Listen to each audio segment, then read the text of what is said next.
Hey guys, Miss Selenak here. Before we get started on these notes, I suggest you guys take out a sheet of paper and actually copy down all of this before we get started, just so as I'm doing each problem, you're kind of doing them along with me, not trying to hurry up and write the problem first and then the answer. Okay, so I'd say right now, pause this video, get down everything you see on the page right here in front of you, and then you can hit play again once you have a copy down. Okay, so what we're going to be doing, our quick lesson on today is going to be simplifying radicals, multiplying and dividing. And the reason why we're going to be doing this is because you are going to need this skill when we start hitting special right triangles, which is our next unit, okay? It's important you guys have this skill mastered before moving on. It'll make your lives a lot easier once we start hitting those special right triangle problems, okay? So a quick reminder of our perfect squares. I have it right under here, right? I'm just going to write those out for us. So we have 4 is a perfect square, right? The square root of 4 is 2. We know 9 is a perfect square because square root of 9 is 3. I'll list them out. 4 times 4 gives me 16. We have 25. Square root of 36 is 6. Square root of 49 is 7. Square root of 64 is 8. Square root of 81 is 9. And we're going to stop at square root of 100 is 10. Okay? So what we're going to be doing here is essentially trying to break down these numbers under the radical using factors where at least one of them is a perfect square. And you want to at least try and find the biggest perfect square that goes into these numbers here, okay? So if I think of 24, if you guys need to, you could be making a factor tree to figure out what numbers actually go into 24 or factors of 24. So meaning like I know 1 times 24 is 24, 2 times 12 is 24, I know 3 times 8 is 24, and then 4 times 6 is 24. So if you go ahead and look at these pairs of factors here, I know that I'm going to be using 4 and 6 because 4 is that perfect square, right? So I can break down radical 24 as the square root of 4 times the square root of 6. We know the square root of 4 is just going to give us a 2, and then we're left over with the radical 6 there. I can't break down radical 6 any further because the only factors of 6 are 1 and 6 and 2 and 3. And none of those numbers are any of our perfect squares up here, so we just leave it as 2 radical 6. Okay? 32. Again, if you're thinking of numbers that go into 32, a lot of you guys like thinking of 4 and 8, which does work, right? But you actually want to find the biggest perfect square that goes into 32. So if you look at numbers starting less than 32, so let's see 25, right? Well, I know 25 can't go into 32 evenly, right? But our next one, 16, goes into 32 evenly twice, right? So I can break this down as radical 16 times radical 2. The square root of 16 gives me 4, and I'm left over with that radical 2 there, okay? Next, radical 72. And again, a lot of you guys want to use that 8 and that 9 because 9 is a perfect square. Think bigger though, right? So numbers less than 72, starting with my perfect squares. I'll start with 64, right? We know 64 doesn't go into 72 evenly, so I'll go next down. 49. 49 does not go into 72 evenly. And you guys can just be using these calculators for these kind of calculations if you need to, okay? Next, I go to 36, and I know that actually 36 times 2 gives me 72, right? Or 72 divided by 2 gives me 36. So I can break down radical 72 as square root of 36 times square root of 2. Square root of 36 is just 6, and I'm left over with that radical 2 there, okay? Moving on to radical 18, or square root of 18, right? My two factors I want to use are the 9, right? Because 9 is a perfect square. Radical 9 times radical 2. Square root of 9 gives me a 3, and I'm left over with that root 2 there, okay? And then radical 12, I will use 4 and 3, right? Try and stay away from 2 and 6 because neither 2 or 6 are perfect squares. So square root of 4 gives me a 2, followed by the square root of 3 there. Okay, and let me just finish off these bottom 3 here. So now notice with 6, 7, and 8, you guys have kind of like a coefficient out front here, and that's essentially just going to be a multiplier that's going to come into play once we're done simplifying. Okay, so same steps as simplifying here.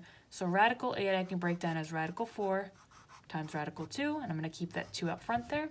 Okay, I know the square root of 4 is just a 2, but now I'm going to use that 2 on the outside. I'm going to multiply it times that whole number 2 I got when simplifying the square root of 4. Okay, and then followed by my root 2. 2 times 2 gives me 4. So I'm left with 4 root 2 as an answer here.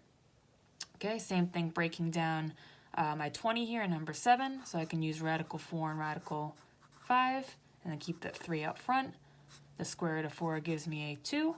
And again, I have that 3 out front as a multiplier. I'm going to keep that radical 5. 3 times 2 gives me 6. And then I have that radical 5 left over as well. Okay, last one. All right, so I have radical 27. I can break down using 9 and 3. Okay, and I have that 4 on the outside. So square root of 9 is going to give me a 3. And again, that 4 on the outside is a multiplier, followed by my root 3. 4 times 3 gives me 12, and I'm left with 12 root 3. Okay? Now, our next section here on multiplying, part 2, is essentially going to be the exact same steps that we follow when simplifying. We just have to multiply the two numbers under the radicals first. Okay? So radical 6 times radical 12 is going to, radical 6 times radical 2 is going to give me a radical 12, and then we know how to break down radical 12, right? If we go back to question number 5 here, we'll use radical 4 and radical 3. My square root of 4 is going to turn into a 2, and I'm left over with the root 3 there, okay? 8 and 3, so 8 times 3 is going to give me a radical 24, and we know how to break down radical 24, right? We did that in part 1, number 1 up here, so that's going to leave me with a radical 4, radical 6, square root of 4 gives me 2, and then left over with that radical 6 there. Okay, now 3, if you guys look at, see how it's radical 4 times radical 2? Automatically, if you're multiplying by a perfect square, you can go ahead and just simplify that, right? So square root of 4 is just going to actually turn into a whole number of 2, and then multiplied by radical 2 leaves us with 2 root 2. Nice and easy there, all right? Now, with 4, 5, and 6, you're bringing back those coefficients, right? So you're going to kind of think like terms here. So technically, my coefficient in front of this radical 6 here is that imaginary 1. Okay, so I'm going to multiply those coefficients first, kind of like my like terms, right? So 2 times 1 is going to give me a 2. And then radical 3 times radical 6 is going to give me a radical 18. Again, we know how to break down radical 18, right? Just like how we did in part 1, number 4. So we're going to use 9 and 2. And then we'll keep that coefficient of 2 out front. My square root of 9 gives me a 3. And then I have that coefficient of 2 out front. So 2 times 3 followed by the radical 2. 2 times 3 gives me 6. So I have 6 root 2 there as my answer. Okay? My next one, now I have 3 radical 5 times 2. So again, I'm only going to be multiplying my coefficients here, or my whole numbers. So there's no radicals here over the 3 or the 2. So that means those are like terms and I can multiply them. So 3 times 2 is going to give me a whole number of 6. And then I'm just left over with that radical 5 there.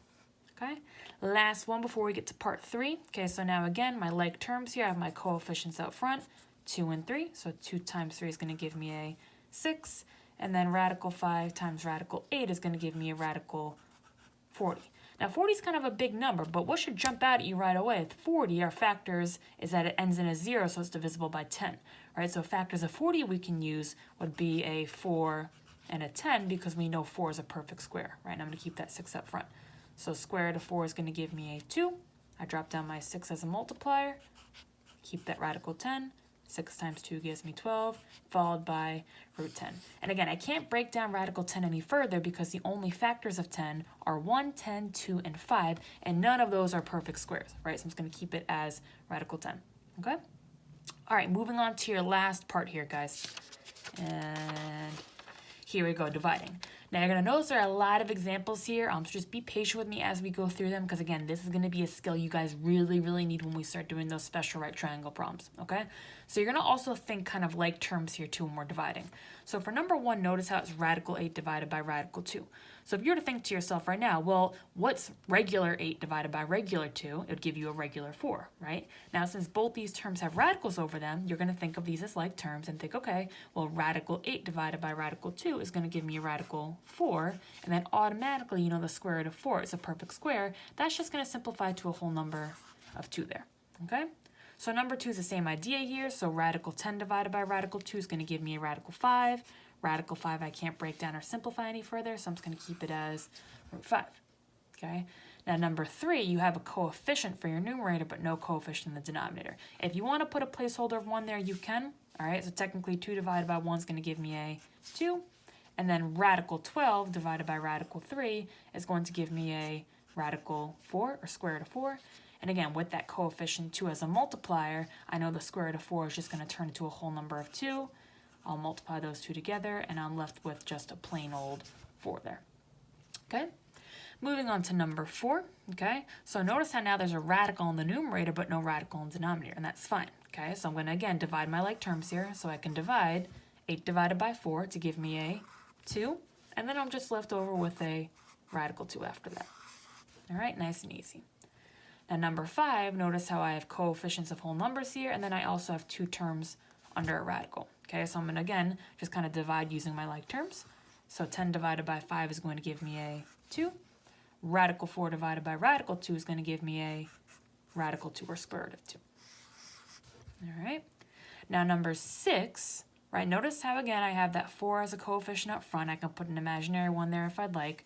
So if I go ahead and divide 4 divided by 1, that's going to give me 4. Okay, but now you have radical 2 in the numerator and radical 2 in the denominator. These two are technically just terms or factors, right? They're being multiplied together. So since I have common multipliers here, I can actually just cancel those out, and I'm just actually going to be left with the whole number of 4. Okay, again, nice and easy one. Now these last 5, I need you guys to pay a lot of attention to, okay? Now if you notice with 7, 8, 9, 10, and 11, you actually have a radical in the denominator in every single question here. You did not have a radical, well, you did have a radical in the denominator for these, but you were able to divide those because you had like terms here.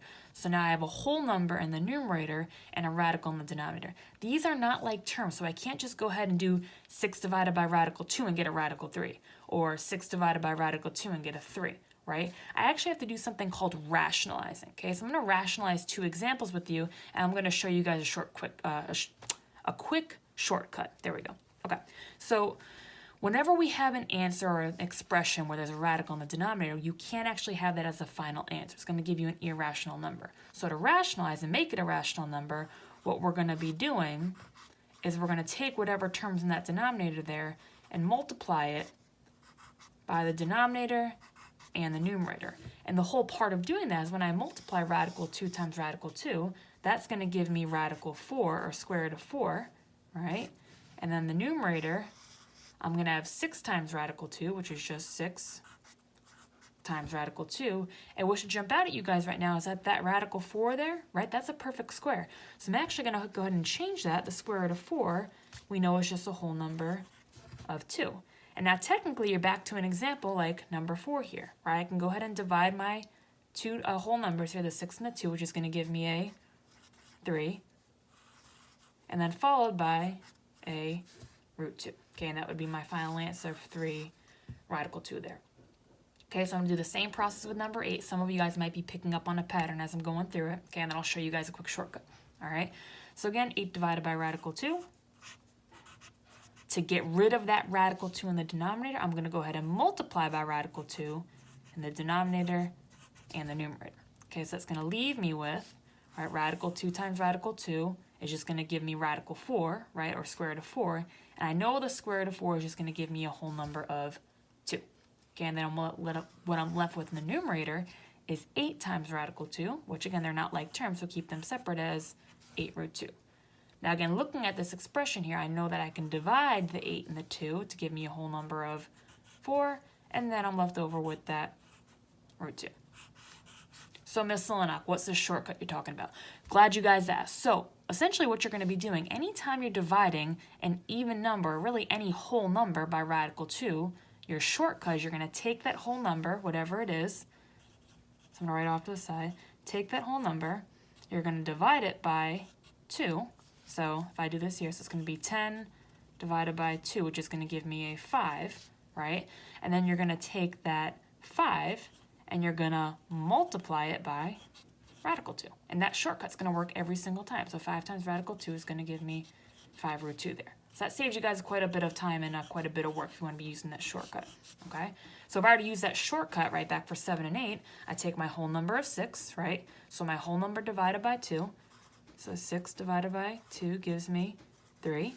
And then I take that answer of 3 and I multiply it by root 2. It's going to give me 3 root 2, which is what I got when I actually rationalized, right? Same thing with number 8. So I take that whole number of 8, or that numerator of 8, I do 8 divided by 2, which gives me 4. I take that number 4, and I just multiply it by root 2 to get 4 root 2. And voila, that's what I got when I actually rationalized and did the math there too. Okay, so you guys can actually just use that shortcut instead of rationalizing. I have no problem with that. When you're actually doing your assignment, you can even just make a little star note and just say, hey, I'm using my shortcut, all right? Now, the last two examples I give you guys for 10 and 11, there's something that's going to kind of pop up on Mathy a couple of times when you're actually going to be dividing by a radical that's not divisible by that numerator there, right? So 2 doesn't go into 11 evenly, and 2 doesn't go into 15 evenly, and that's okay, that's fine, all right? So you're going to follow that same process, right, of rationalizing. So I'm just going to do 11 divided by root 2. I know to get rid of that radical, so I multiply top and bottom by root 2. Radical 2 times radical 2 is just going to give me a whole number of 2, and I'm left with 11 root 2 in the numerator. You can keep your final answers as guys, okay? Actually, when you type in your answers into Mathia, you can actually write them as this, okay? And it will accept it as an answer. If you want to actually go ahead and divide, right? So 11 divided by 2 gives you 5.5 root 2. That works as well, okay? And then ending here with number 11. So again, 15 divided by root 2. I rationalize by multiplying denominator and numerator by radical 2. Radical 2 times radical 2 is going to give me a 2. And then 15 times radical 2 is going to give me 15 root 2. You can keep your answer as this, or if you do 15 divided by 2, that gives you 7.5, followed by your root 2. All right, guys, that's your lesson with radicals for today. Make sure you guys have all these notes down because this is what you're going to be submitting as your classwork grade. All right, nice job, and I'll see you guys later. Bye.